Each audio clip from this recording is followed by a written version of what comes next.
Assalamualaikum warahmatullahi wabarakatuh.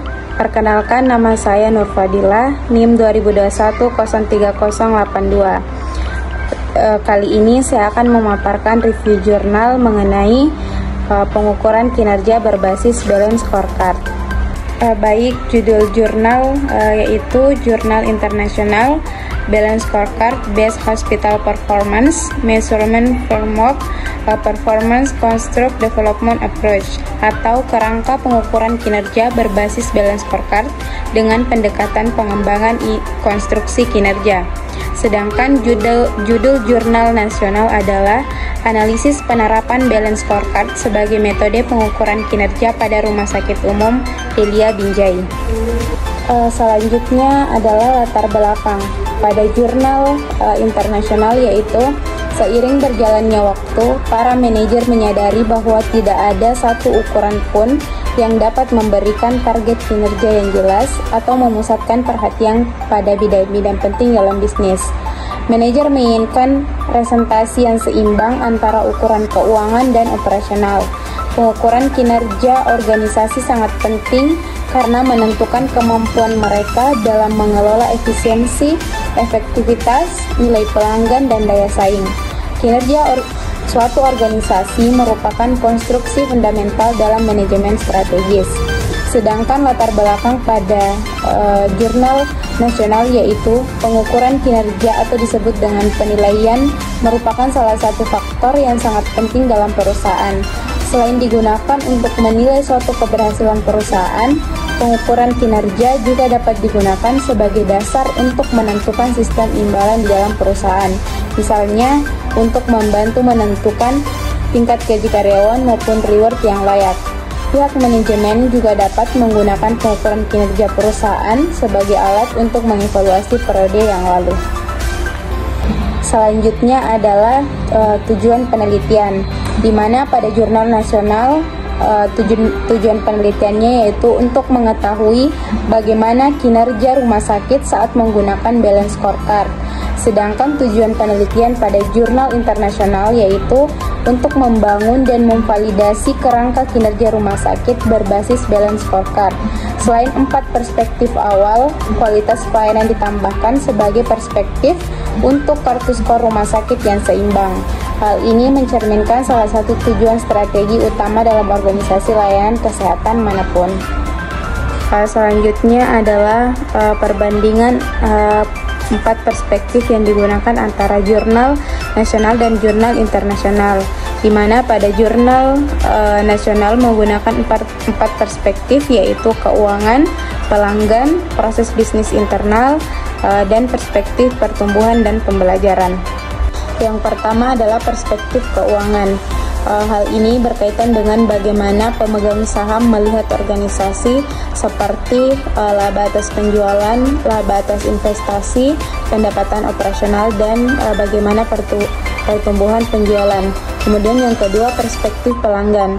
Hal ini berkaitan dengan seberapa baik suatu organisasi melayani kebutuhan pelanggannya. Dan yang ketiga adalah perspektif bisnis internal. Perspektif ini dikembangkan setelah organisasi mengidentifikasi perspektif keuangan dan pelanggannya, dan juga berkaitan dengan seberapa baik organisasi melakukan proses operasional internal utamanya. Yang keempat adalah perspektif pembelajaran dan pertumbuhan, di mana perubahan dan perbaikan yang perlu diadaptasi oleh suatu organisasi untuk mencapai visinya.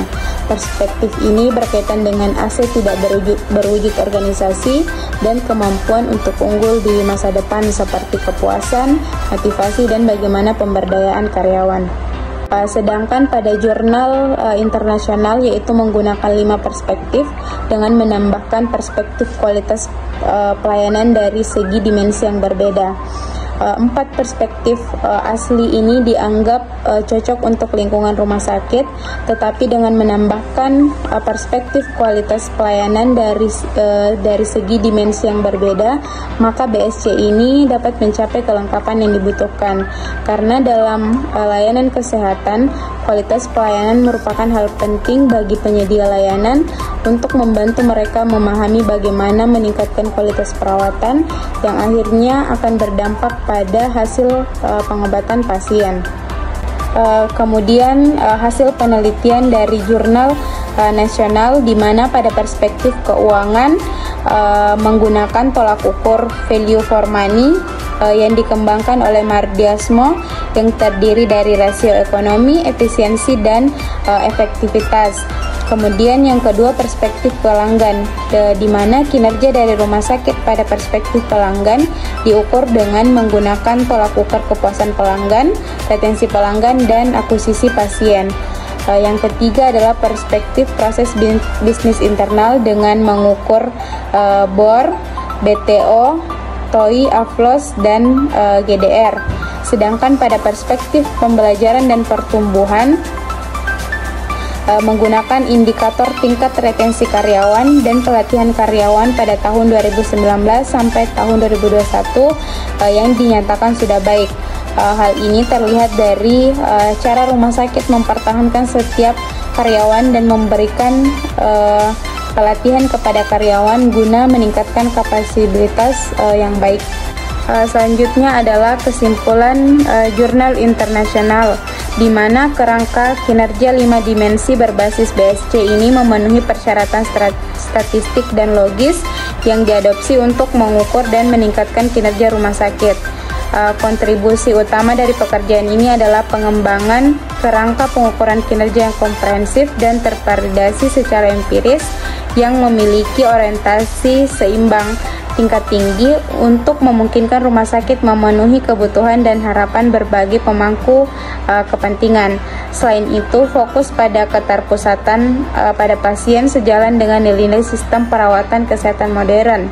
Yang terakhir, pemisahan antara perspektif bisnis internal dan kualitas layanan diperlukan karena kualitas layanan yang dipandang dalam penelitian ini sebagai hasil dari berbagai predikator, khususnya efektivitas operasi atau perspektif bisnis internal. Selanjutnya adalah kesimpulan dari jurnal nasional. Yang pertama pada perspektif keuangan menunjukkan rasio ekonomis, rasio efektivitas, dan rasio efisiensi besarnya pengeluaran rumah sakit berada di bawah anggaran yang ditetapkan. Kemudian yang kedua perspektif pelanggan, di mana pasien merasa puas terhadap pelayanan yang diberikan oleh rumah sakit sehingga diharapkan dapat menambah kepercayaan masyarakat dan menarik pasien baru. Kemudian yang ketiga perspektif proses bisnis internal, di mana pada rumah sakit Delia pada perspektif proses bisnis internal sudah baik. Hal ini terlihat dari inovasi yang dilakukan oleh rumah sakit. Sedangkan untuk proses operasi sudah cukup baik dengan beberapa indikator-indikator yang telah mencapai standar ideal yang sudah ditetapkan. Dan perspektif pembelajaran dan pertumbuhan ini menunjukkan indikator tingkat retensi karyawan dan pelatihan karyawan pada tahun 2019 sampai tahun 2021 sudah baik. Hal ini terlihat dari cara rumah sakit mempertahankan setiap karyawan dan memberikan pelatihan kepada karyawan guna meningkatkan kapabilitas yang baik. Baik, itulah tadi pemaparan review jurnal mengenai penilaian kinerja berbasis balance scorecard. Lebih dan kurangnya mohon dimaafkan. Wassalamualaikum warahmatullahi wabarakatuh.